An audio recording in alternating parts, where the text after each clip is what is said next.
Well, guys, change is a thing of the past. For parking meters in Champaign, that is. The City Council voted in favor of a service that will allow you to pay parking meters directly from your phone. While there's 6 other polar plunges going on across the state today, it just seems like the thing to do.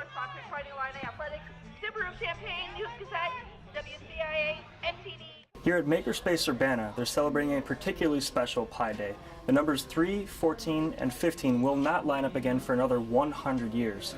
They're celebrating with face painting, raffles, and of course, Pi itself.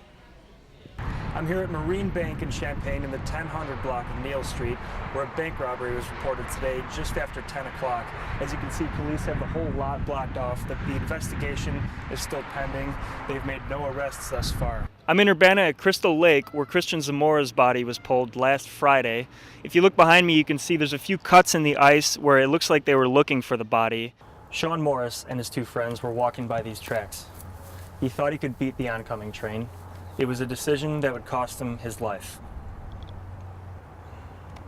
I'm at the intersection of Washington and 4th in Champaign.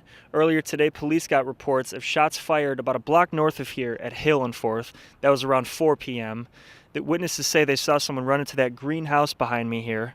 It's now 9 o'clock and Washington is blocked off between 4th and 5th Streets. No arrests have been made in connection to the shots fired. In Champaign, I'm Luke Ray, US 7 News. While the president's orders on immigration have led to controversy, many families can breathe a sigh of relief. One University of Illinois student is married to an undocumented immigrant.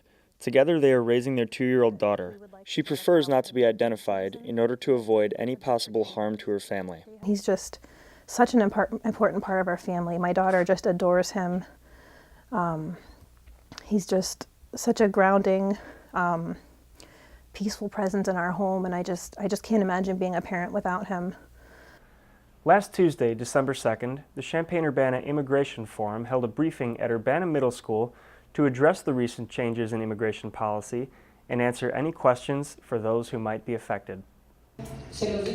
One new program is DAPA, short for Deferred Action for Parental Accountability. This will protect parents of U.S. citizens and lawful permanent residents from deportation and provide work permits for 3 years. An estimated 4.4 million people will be eligible to apply starting on May 20th, 2015. Maybe this is a remedy for them to stay here in the country until they can legalize their status.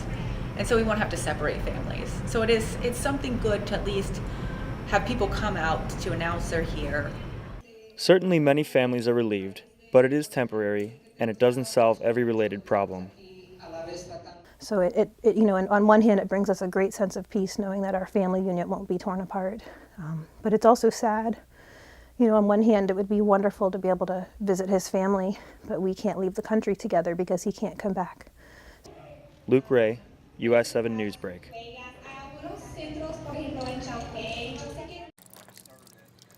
Sometimes the smallest thing can make the biggest difference. This is one of the most important lessons a student can take from the Fire Factor Academy. I'm an RA at Illini Tower, so I'm getting informed. For a lot of kids, this is their first time away from home, things like that. So we just want to re-educate as much as we can to, have as safe as an environment as we can. Around 85 U of I students showed up to the Illinois Fire Service Institute for the 19th Fire Factor. It was a morning full of fire safety demonstrations and exercises. Before the exercises began, students were shown how a fire in a dorm room without a sprinkler system would unfold. Something as simple as checking for a sprinkler or a smoke detector can save lives.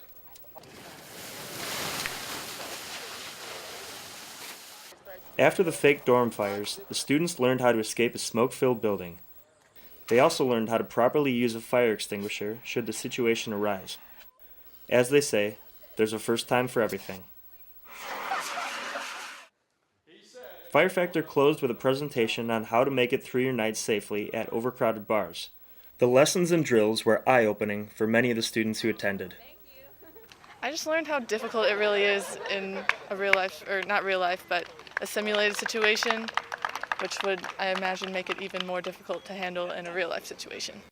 Luke Ray, US 7 Newsbreak. For those involved with Special Olympics athletes, bringing the polar plunge to the University of Illinois means a lot.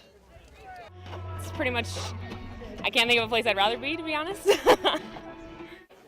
The polar plunge has been the biggest fundraiser for Special Olympics Illinois.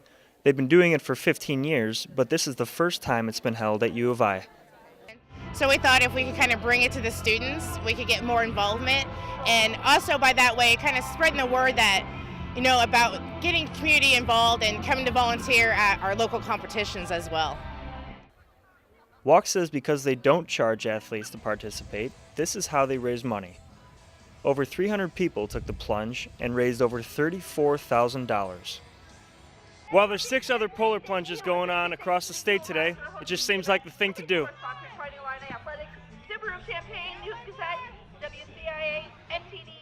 Walk says there's nearly 600 Special Olympics athletes in the Champaign-Urbana area and that it's not just about sports for them. For them, it's about building friendships, becoming a part of the community, really feeling like they belong. Though it is freezing water, the cause is heartwarming for those who participated. People want to get behind it because it's, I don't know, it's hard to find the words. If you haven't experienced any part of Special Olympics, it's kind of self-explanatory once you do. 2,700 people across the state were inspired to take the plunge on Saturday. In Champaign, I'm Luke Ray, UI7 News.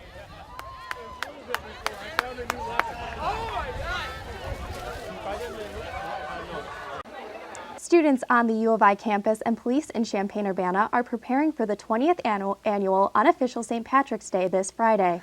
The annual spring event brings thousands of young people to campus for a full day of partying and drinking. With safety being a concern, local police officials say yesterday that over 100 officers will be patrolling campus on Friday. Enforcement wants students to know that as long as individuals are not endangering others, they have nothing to worry about. As police agencies to ruin anybody's good time. If you're having a good time and you're doing so where your behavior doesn't affect the safety of yourself or others, then I doubt that you'll have any contact with the police.